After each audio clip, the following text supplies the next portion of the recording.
तो चलिए आज हम फिर बात करते हैं न्यूमेरिकल का तीसरा जो भाग है, ठीक है, पार्ट थर्ड। ठीक है, इसमें देखें एक क्वेश्चन आपके सामने दिख रहा है। इस क्वेश्चन में ये कहा गया है कि चित्र देखिए, कह रहा चित्र में दिए गए आवेशों के कारण बिंदु C पर वैद्युत क्षेत्र का मान और दिशा बताना है। ठीक है, ये फिगर दिख रहा है, फिगर में ये और ये दो आवेश है। बिंदु A पर आवेश है 2 माइक्रोकूलम का, बिंदु B पर आवेश है 3 माइक्रोकूलम का। ठीक है, और ये बिंदु C है। इन दोनों आवेशों के कारण C पर हमें वैद्युत क्षेत्र निकालना है। ठीक है, इन दोनों आवेशों के कारण C पर वैद्युत क्षेत्र निकालना है, जिसमें A से O तक की दूरी 3 सेंटीमीटर है, B से O तक की दूरी 3 सेंटीमीटर है, O से C तक की दूरी 4 सेंटीमीटर है। ठीक, और ये जो कोण है ये कोण 30 अंश का है। ध्यान रखना, ये कोण कितने अंश के हैं? 30 अंश के हैं। तो यहाँ पर वैद्युत क्षेत्र का मान बताना है और उसकी दिशा बतानी है। कुल वैद्युत क्षेत्र और उस कुल वैद्युत क्षेत्र का जो दिशा होगा वो बताना है। ठीक है, तो देखिए सबसे पहला काम आपको ज्ञात होना चाहिए कि अगर किसी भी आवेश के कारण अगर किसी बिंदु पर आप वैद्युत क्षेत्र निकाल रहे हो तो उस आवेश से उस बिंदु की दूरी आपको पता होनी चाहिए।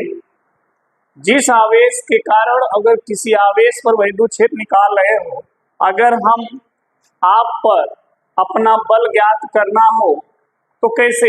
हमें ये दूरी भी तो पता होनी चाहिए। अगर दूरी ज्यादा हो जाएगी तो बल कम लगेगा, दूरी कम हो जाएगी तो बल ज्यादा लगेगा। इसका मतलब जो बल है वो किस पे डिपेंड कर रहा है? दूरी पर। तो दूरी होना जरूरी। अगर यहाँ दूरी नहीं है जरूरी तो फिर वैद्युत क्षेत्र नहीं निकल पाएगा। समझ में आई बात? तो सबसे पहला काम ध्यान रखिएगा, कभी भी क्वेश्चन सॉल्व करिएगा तो जिस आवेश के कारण आप वैद्युत क्षेत्र निकाल रहे हैं उस आवेश से और जिस बिंदु पर वैद्युत क्षेत्र निकाल रहे हैं उस बिंदु तक की दूरी आप पहले ज्ञात करेंगे। ठीक है, मान लीजिए एक कोई आवेश है, इस आवेश के कारण ये इस बिंदु पर वैद्युत क्षेत्र निकालना है तो आपको ये दूरी जानना जरूरी है, ये आपको पता होना चाहिए। ठीक है, मान लीजिए यहाँ पर कोई आवेश है और यहाँ पर वैद्युत क्षेत्र निकाल रहे हैं तो इस आवेश से इस बिंदु की दूरी जरूरी है।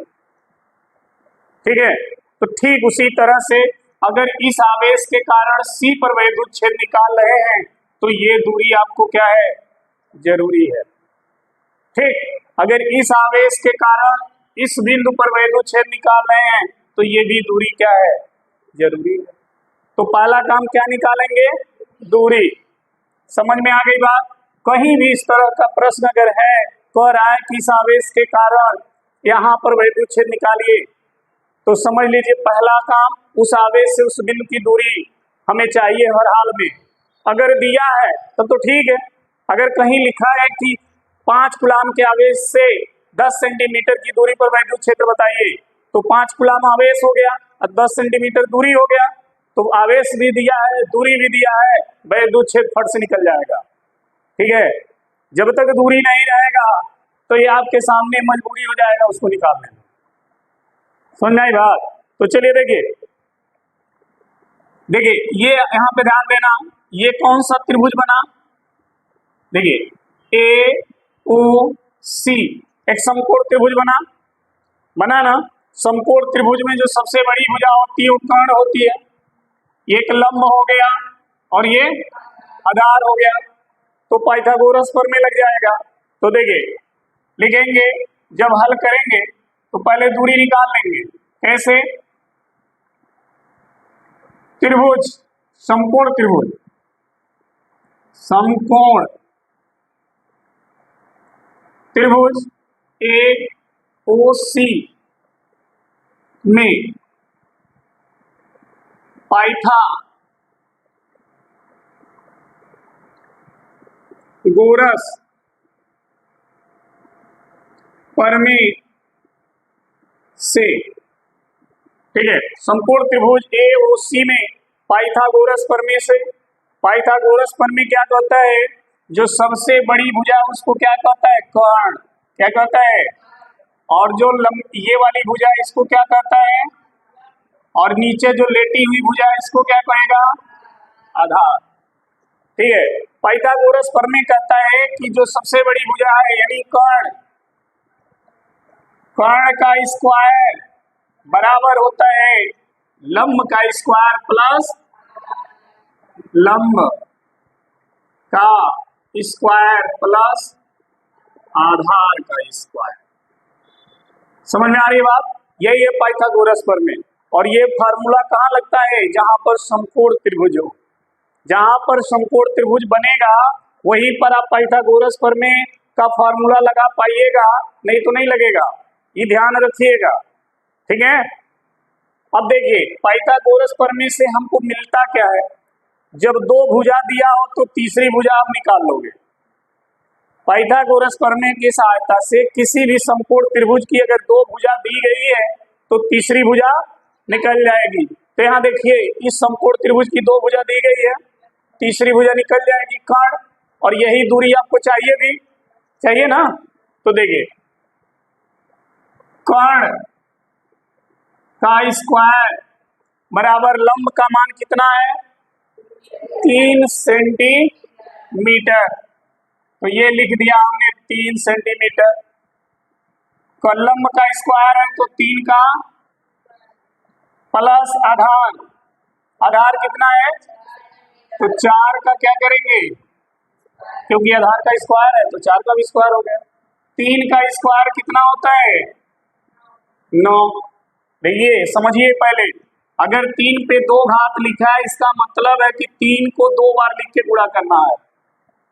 ठीक, अगर 3 पे 3 घात लिखा है इसका मतलब 3 को 3 बार लिख के गुणा करना है। अगर 3 पे 4 घात लिखा है इसका मतलब 3 को 4 बार लिख के गुणा करना है। ये नहीं कि 3 चौक के 12, ये नहीं करना है। ऊपर जितना घात होगा, जिस भी अंक पर जिस भी अक्षर पे जितना घात होता है उस अक्षर को उस अंक को उतना बार गुणा गुणा करके क्या करिए, लिखिए, फिर उसमें गुणा करिए, आ जाएगा। गुणा कैसे देखिए, 3 का पहाड़ा 3 बार कितना आया, तो 3 का वर्ग कितना हो गया, 3 पे 3 घात मतलब 3 गुणे 3 गुणे 3, 3 तिरिका 9 हो गया। अब 9 का पहाड़ा 3 बार ऐसे पढ़ा जाता है। अरे देखो 3 का पहाड़ा 3 बार 9, 9 का पहाड़ा 3 बार 27 आया। अब 27 का पहाड़ा 3 बार 81। समझ आई बात, देखो 3 का पहाड़ा 3 बार 9, यहाँ भी देखो 3 का पहाड़ा 3 बार 9 आया। अब 9 का पहाड़ा पढ़ना पड़ेगा, जो आया उसका पहाड़ा होगा। तो 9 आया, अब 9 का पहाड़ा कितनी बार, तो 27 आ गया। फिर देखो 3 का पहाड़ा 3 बार पढ़े 9, 9 का पहाड़ा 3 बार 27 आया। अब 27 का पहाड़ा 3 बार पढ़ेंगे, कैसे आएगा। तो 3 पे 4 घात का मतलब, 3 पे 3 घात का मतलब, 3 पे 2 घात का मतलब, समझ में आई बात। तो चलिए 3 का वर्ग कितना हो गया, 4 का कितना होगा 16। 4 को 2 बार लिखो, 4 गुणे 4, 4 का पहाड़ा 4 बार पढ़ो, 16 आ गया। बहुत अच्छे बच्चे, आई देखो 9 और 16 कितना होता है जी, 25, जोड़ो 25 हुआ ना। अब ये कर्ण का है जो घात है तो ठीक, इस घात को हटा दो। तो जब कर्ण का घात हटाओगे तो है 25 किस में आ जाएगा, रूट में आ जाएगा। किसमें आ जाएगा, रूट में आ जाएगा। ठीक है, अब रूट का मतलब क्या, 25 का वर्गमूल। रूट का मतलब क्या, 25 का वर्गमूल। वर्गमूल का मतलब ऐसा नंबर जिसमें उसी में उसी का गुणा करने पर 25 आ जाए। तो देखिए 2 में 2 का गुणा करोगे 25 आएगा, 3 में 3 का गुणा करोगे आएगा, 4 में 4 का गुणा करोगे तो आएगा, 5 में 5 का गुणा करोगे तो आ जाएगा। तो इसका वर्गमूल कितना है, कितना है 5। अब तो समझ में आ गया। अब ये कर्ण यानी ये लंबाई कितनी आ गई, 5 सेंटी। हाँ, ये क्योंकि ये सेंटीमीटर में था तो भी सेंटीमीटर में आएगा, वो मीटर में नहीं आएगा। समझ में आ गई बात। तो अगर ये आ गया 5 तो ये भी कितना आएगा, क्योंकि वही दूरी इसके लिए भी है, तो ये भी कितना आया? बहुत अच्छा। यानी अर्थात देखो ए सी बराबर बी सी बराबर कितना, मतलब ए सी भी 5 और बी सी भी सेंटीमीटर। इसको मीटर में बदलना है क्योंकि मीटर में हमको चाहिए दूरी ना, तो मीटर में बदलने के लिए क्या करेंगे? 100 से, अरे गजब, 100 से भाग दे दिया हमने, देखो कितना सुंदर, देखो 100 है ना, भाग दे दो। कैसे भाग होगा भाई? देखो या तो इससे इसमें भाग दो, या तो 5 को गुणा कर दो। आई 100 को लिखते हो 10 पे 2 घात, 100 को क्या लिखोगे? 10 पे 2 घात ऊपर ले जाओ तो 10 पे माइनस, ये किस में बदल गया बाबू? मीटर हो गया। समझ में आ गया? जैसे भाग दिया अपने तो किस में बदल गया?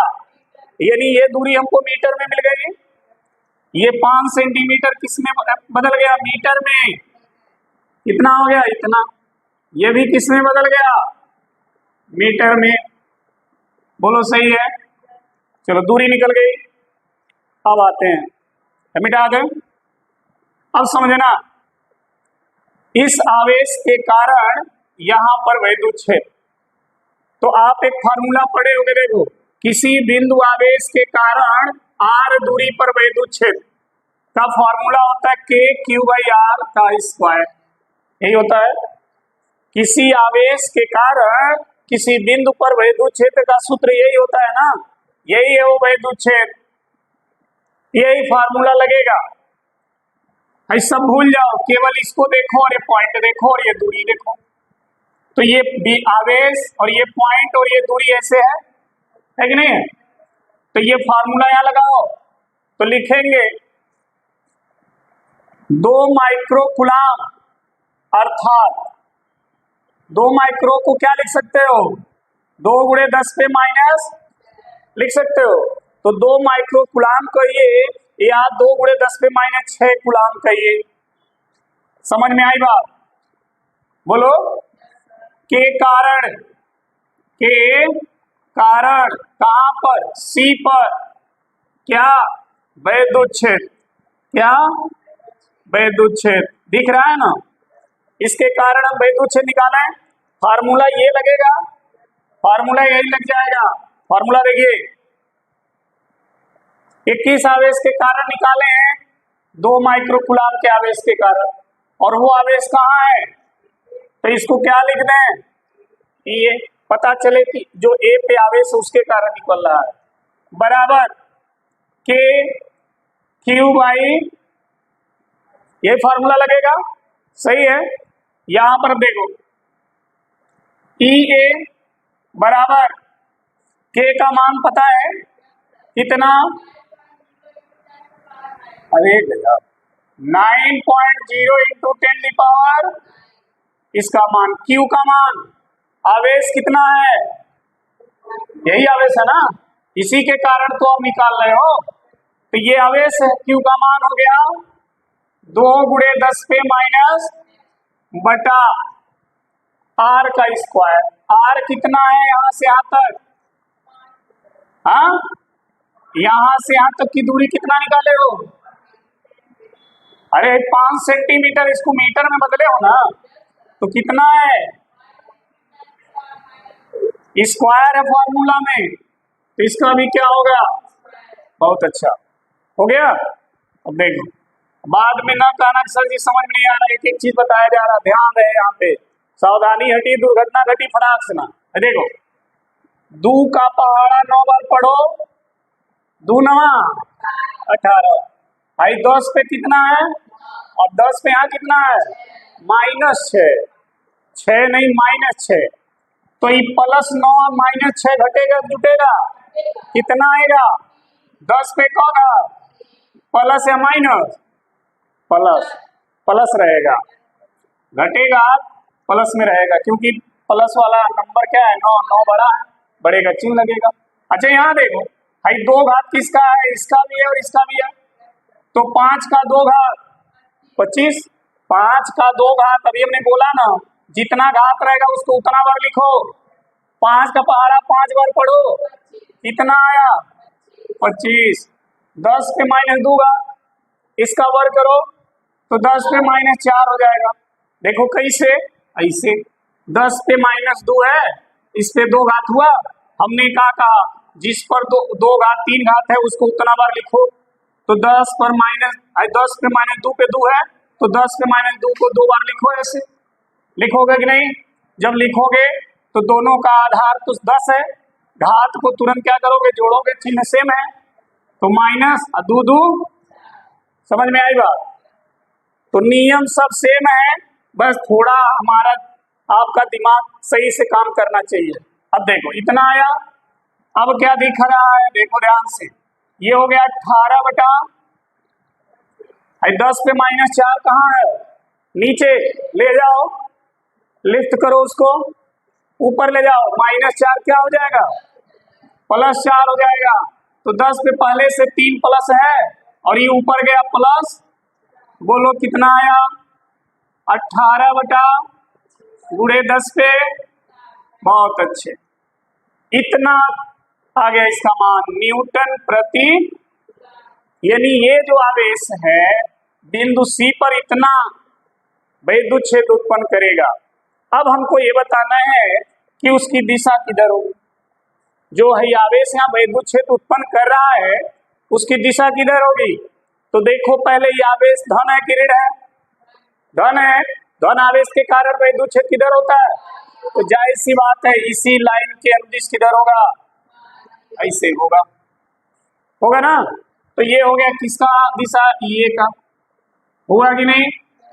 इसी तरह से अगर इसके कारण यहाँ निकालें वैद्युत क्षेत्र, इसी तरह निकलेगा, बस वहां पे कितना था, 2 था, यहाँ पर कितना है, 3 हो जाएगा। कितना हो जाएगा, 3 हो जाएगा। तो चलो देख लेते हैं, देखना सेम वैसे ही लगेगा, बस लिखेंगे 3 माइक्रोकुलाम अर्थात 3 माइक्रोकुलाम अर्थात 3 गुणे 10 पे माइनस 6 कुलाम, यही होगा ना। क्या 3 माइक्रोकुलाम लिखिए या 3 पे माइनस 6 कुलाम लिखिए। के कारण, आवेश के कारण, कहां पर, सी पर, क्या, वैद्युत क्षेत्र। जब वैद्युत क्षेत्र निकालेंगे फॉर्मूला वही लगेगा। फार्मूला क्या लगेगा बताओ फटाक से, ई बी, ये आवेश बी पर है ना, तो ई बी बराबर के क्यू बाई आर, यही लगेगा।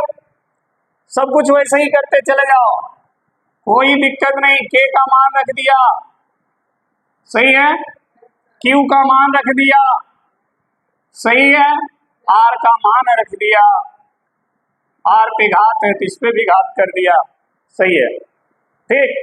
देखो 9 त्रिका 9 त्रिके, तो देखो ईबी का मान आ गया कितना, 27, कितना आया 27, 9 त्रिक 27, 9 और माइनस 6, घटेगा कि घटेगा, कितना आएगा 10 पे 3। नीचे देखो 5 का स्क्वायर और 10 पे माइनस 2 का स्क्वायर, 10 पे माइनस 4, सही है, बहुत अच्छा। ई बी बराबर 27 बटा 25, सही, ऊपर जाएगा प्लस हो जाएगा, कितना हो जाएगा, न्यूटन प्रति कूलम। यानी देखो जो ए पर आवेश है वो सी पर इतना वैद्युत क्षेत्र उत्पन्न कर रहा है, समझ में आई बात। जो बी पर आवेश है वो सी पर इतना आवेश उत्पन्न कर रहा है, इतना वैद्युत क्षेत्र उत्पन्न कर रहा है, ठीक। अब इसकी भी तो दिशा होगी, किधर होगी, बाहर, इधर, क्योंकि ये भी तो धन आवेश है। कौन आवेश है, धन आवेश, ये भी वैद्युत क्षेत्र बाहर की ओर करेगा ऐसे। अब देखो दोनों वैद्युत क्षेत्र की दिशा दो में, देखो यहाँ पे ई और ई बी दोनों अलग अलग दिशाओं में है कि नहीं है। इनको एक दिशा में लाएं, एक दिशा कौन, ये इस दिशा में लाएं। तो अगर ई बी को इस दिशा में लाओगे तो क्या लिखना पड़ेगा, ई बी कॉस थीटा, सही है। इसको उस दिशा में ले जाओगे क्या लिखोगे? बहुत अच्छे। और थीटा है कितना? 30 अंश। थीटा का मान दिख रहा है। ये cos थीटा और EB cos थीटा को क्या करिए? जोड़ दीजिए, तो कुल वैद्युत क्षेत्र की दिशा इधर निकल जाएगी। समझ में आई बात? क्लियर है? तो देखिए C पर कुल वैद्युत क्षेत्र तो क्या होगा? Equal to EA cos theta कितना है? 30 प्लस EB cos 30। सही है एकदम, बल्ले बल्ले। चलो cos 30 दोनों में से कॉमन कर दो। cos 30 दोनों में है ना, कॉमन कर दो। Equal to EA plus EB बचा। EA प्लस EA का मान दिख रहा है, EB का मान भी दिख रहा है, दोनों को जोड़ दो। EA का मान है 18 बटा गुणे 10 पे 7। EB का मान है 27 बटा गुणे 10 पे। अब बाहर क्या है?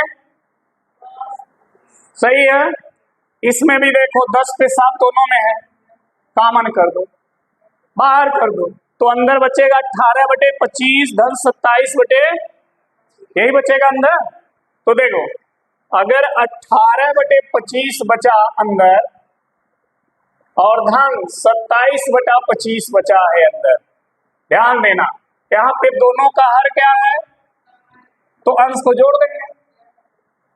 जब कोई राशि भिन्न में हो और हर बराबर हो, तो अगर प्लस है तो अंश को जोड़ दीजिए, माइनस है तो अंश को घटा दीजिए। अगर हर बराबर है तब, अगर हर बराबर नहीं है तो पहला एलसीएम लेके या क्रॉस मल्टीप्लाई करके हर को बराबर करते हैं। तो यहाँ पे तो ऑलरेडी हर बराबर है, अब सीधे आपको क्या करना? 18 27 को जोड़ देना। तो देखो 7 8 कितना होता है? 15। हाँ कितना है हो? बहुत अच्छे, 45 बटा 25। देखो कट रहा है, 5 बचे, 5 ना कितना आया बाबू? बस बस बस। तो इन दोनों का सॉल्यूशन नीचे दिख नहीं रहा होगा, नहीं दिख रहा ना? चलिए देखिए, तो 9 बटे 5 आया, 10 पावर 7 को बाहर कर दें, 10 पावर 7 को बाहर कर दें, ठीक है? तो देखना E का जो मान आ रहा है वो कितना आ रहा है? बताओ, 9 बटे 5 गुणे 10 पे, सही है ना? और cos 30 का मान कितना होता है? cos 30 का मान करड़ी में 3 बटा 2, cos 30 का मान होता है करड़ी में 3 बटा 2। अब हल कर दो, तो देखो 9 का करड़ी में गुणा करोगे तो 9 करड़ी में 3, 5 दूना गुणे 10 पे 7 न्यूटन प्रति। तो C पर कुल वैद्युत क्षेत्र इतना आ जाएगा, ठीक है? इन दोनों आवेशों के कारण C पर कुल वैद्युत क्षेत्र का मान कितना आएगा? इतना आएगा, ठीक? और दिशा कौन होगी? ये, ठीक है? यही पूछा है, मान बताइए और दिशा बताइए। तो पहले बारी बारी से हमने एक एक आवेश के कारण वैद्युत क्षेत्र निकाला और उनकी दिशा को शो कर दिया। इसके कारण वैद्युत क्षेत्र की दिशा ये है, इसके कारण वैद्युत क्षेत्र की दिशा ये है, दोनों का मान निकाल लिया। फिर दोनों को एक दिशा में किया तो EB cos थीटा, ये cos थीटा आया। फिर दोनों दिशा का सेम हो गए तो दोनों को क्या किया? जोड़ लिया। जोड़ने के बाद कुल वैद्युत क्षेत्र इतना आएगा। समझ में आया? पहले अलग अलग निकालने के बाद ये फॉर्मूला लगाएंगे, ओके? तो नोट कर लीजिए, फटाफट नोट करें। चलिए देखिए, अगला प्रश्न है, एक कूलाम आवेश में इलेक्ट्रॉनों की संख्या ज्ञात कीजिए। अगर आपके सामने इस तरह का प्रश्न आता है या कोई पूछे कि बताओ एक कूलाम में कितने इलेक्ट्रॉन होते हैं, एक कूलाम आवेश में कितने इलेक्ट्रॉन होते हैं, अगर ये कोई पूछे, या आपसे अगर ये कोई पूछे कि बताइए 1 एम्पीयर में कितने इलेक्ट्रॉन होते हैं, 1 एम्पीयर में पूछे या 1 कूलाम में कोई पूछे, ठीक है? दोनों में इलेक्ट्रॉनों की संख्या क्या होती है? समान होती है। ये ध्यान रखिएगा। अगर 1 एम्पियर में इलेक्ट्रॉनों की संख्या पूछी जाए या 1 कूलाम में इलेक्ट्रॉनों की संख्या पूछी जाए, दोनों सेम है, ठीक है। कितना होता है हम उसी पे अब चर्चा करने जा रहे हैं। देखिए हल निकालेंगे तो देखिए आवेश यहाँ जो दिया है, Q जो दिया है वो कितना है, 1 कूलाम। कितना है, 1 कूलाम। ठीक, आप फार्मूला पढ़े होंगे, Q equal to N into, पढ़े हैं, क्वांटमीकरण, आवेशों का क्वांटमीकरण का सूत्र है, जहां पर N क्या इलेक्ट्रॉनों की संख्या है, तो N का मान निकालना हमें। तो अगर N का मान निकालेंगे तो E को इधर भेजेंगे, तो E क्या हो जाएगा, Q का बटा हो जाएगा। तो N बराबर, देखिए Q का मान है 1, देखिए Q का मान क्या है, और E का मान होता है 1.6 गुणे 10 पे माइनस इतना होता है। देखो N बराबर 1/1.6, 10 पे माइनस 19 को ऊपर ले जाओगे तो 10 पे प्लस 19 हो जाएगा। ठीक, 1.6 से अगर 1 में भाग दोगे, इससे इसमें भाग दोगे तो आएगा कितना, तो देखिए इसमें दशमलव है, भाग देने में प्रॉब्लम होगी, तो पहला काम दशमलव हटा दीजिए। कैसे हटेगा, ऊपर नीचे 10 से, क्यों 10 से, 100 से क्यों नहीं, क्योंकि दशमलव के एक अंक के बाद दशमलव है, केवल एक अंक दशमलव को हटाना है, तो 1 0 किसमें होता है, तो 10 से ऊपर और 10 से गुणा कर दें, तो ऊपर हो जाएगा 10 से करना और नीचे हो जाएगा दशमलव हट गया। अब ये हो गया कितना, अब 10 में 16 से भाग दे दीजिए, 10 में 16 से क्या करिए, भाग दे दीजिए। तो जब 10 में 16 से भाग दीजिएगा तो N का मान कितना आएगा, देखिए ध्यान से, देखिए 16 से 10 में भाग देना है तो N मान आएगा 0.625, इससे इसमें भाग देंगे तो ये वैल्यू आएगी गुणे 10 पे कितना, 19। ठीक, लेकिन हम सबको पता है कि दशमलव के पहले एक अंक होना चाहिए कम से कम, तो दशमलव के एक अंक पीछे ले जाए तो इतना हो जाएगा, दशमलव एक अंक पीछे गया है तो 10 का जो घात है वो बढ़ेगा घटेगा, घटेगा, पीछे जा रहा है, दाहिने तरफ जा रहा है ना, तो घटेगा, आगे आता तब न बढ़ता, तो पीछे एक अंक पीछे चला गया, यहाँ एक कम हो जाएगा, कितना हो जाएगा, समझ में आ गया। तो 1 कूलाम में इलेक्ट्रॉनों की संख्या इतनी होती है, समझे, या 1 एम्पियर में इलेक्ट्रॉनों की संख्या पूछता है तब भी इतना ही होगा। अब आप सोच रहे होंगे सर कैसे 1 एम्पियर में, तो देखिए एम्पियर किसका मात्रक है, धारा का, किसका है, धारा का, और धारा I बराबर होता है Q बाई, I बराबर क्या होता है, Q बाई T। अब ये I 1 एम्पियर कब होगा, जब Q का मान 1 हो जाए और T का मान 1 हो जाए, तो I क्या हो जाएगा, 1/1, कितना आएगा, 1 एम्पियर आएगा, नहीं आएगा, 1/1 यानी I का मान कितना हो जाएगा, 1 एम्पियर। तो I 1 एम्पियर कब हुआ, जब Q का मान, और Q का मान 1 का मतलब जब आवेश 1 कूलाम हो, और जब एक आवेश 1 कूलाम हो तो इलेक्ट्रॉनों की संख्या इतनी है, तो जब धारा भी 1 एम्पियर का होगा तब वो इलेक्ट्रॉनों की संख्या कितनी रहेगी, उतनी ही रहेगी। तो चाहे 1 एम्पियर में इलेक्ट्रॉनों की संख्या पूछ रहा हो या 1 कूलाम में इलेक्ट्रॉनों की संख्या पूछ रहा हो, दोनों का आंसर यही होगा, 6.25 × 10⁻18। ठीक है, तो फटाक से नोट कर लें इसको। चलिए अब देखिए अगला प्रश्न हमारा ये है, 0.2 माइक्रोकूलाम के 2 बिंदु आवेश एक दूसरे से 30 सेंटीमीटर की दूरी पर निर्वात में स्थित हैं, तो उनके बीच लगने वाला विद्युत बल ज्ञात कीजिए। ठीक है, तो हल करते हैं। देखिए दिया है, क्या क्या दिया है उसको समझ लीजिए। दूठी आवेश दिया, 2 बिंदु आवेश लिखा है, 2 बिंदु आवेश यानी दूठी आवेश हैं, और दोनों आवेश का मान कितना है, मतलब जो Q1 है वो भी है 0.2 माइक्रोकूलाम और जो Q2 है वो भी है 0.2 माइक्रो ये दोनों बिंदु आवेश हैं। पहला काम माइक्रो में है, इसको कूलाम में बदल दो। तो क्या लिखोगे, क्या लिखोगे? 0.2 इंटू 10⁻⁻, अब बोलते रहो, माइक्रो के जगह 10⁻⁻6 हो जाएगा। नहीं बोलोगे तो सो जाओगे। 0.2 इंटू 10⁻⁻, ठीक। बीच की दूरी कितना है भाऊ? 30 सेंटीमीटर। बीच की दूरी है ना, मतलब समझो ये वही आवेश है जो मान हो Q1 और एक वही आवेश हो जो मान हो Q2, ठीक है। और ये इनके बीच की दूरी है R 30 सेंटीमीटर। यही R जो है 30 सेंटीमीटर है। तो कह रहा बताइए दोनों आवेश के बीच बल लगेगा तो कितना लगेगा? कितना बल लगेगा? तो दो आवेशों के बीच अगर बल का मान निकालना हो तो किसका नियम लगता है? कूलाम का। किसका? कूलाम का। तो देखो कूलाम का नियम से पहले हम सेंटीमीटर में मीटर में बदलना, तो क्या करेंगे? इसको 100 से भाग दे दो। क्या करो? 100 से 0 0 हो गया 3/10। 10 से 3 में भाग दोगे कितना आएगा?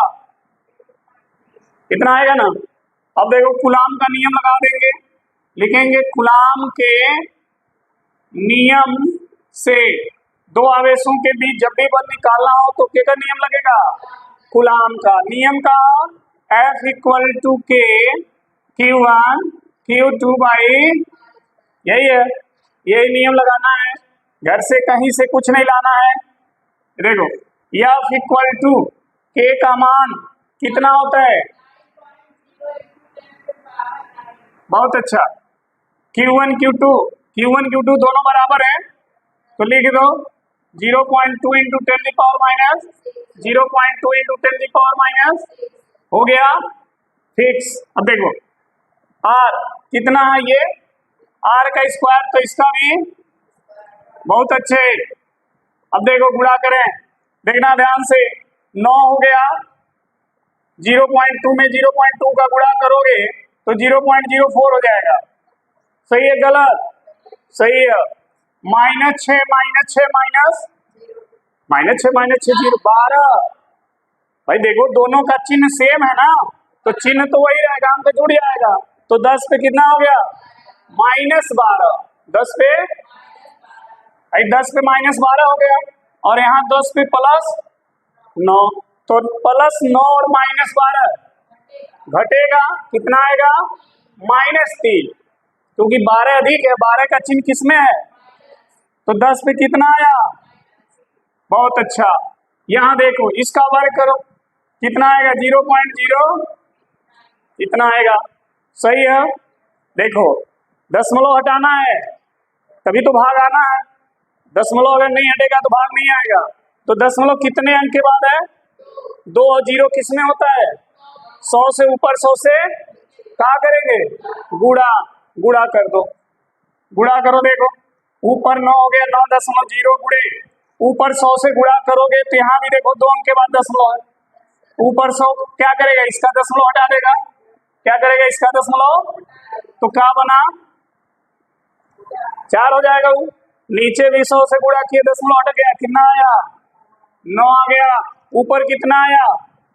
गुणे 10 पे माइनस, देख लो 9 से 9, F बराबर कितना आया? 4 गुणे 10 पे माइनस न्यूटन। समझ में आ गया? यानी दोनों आवेशों के बीच 4 गुणे 10 पे -3 न्यूटन का बल लगेगा। ओके, तो पूरा 3 क्वेश्चन हमने बताया, तीनों आपको समझ में आया ना? तो फिर कल मिलते हैं, धन्यवाद।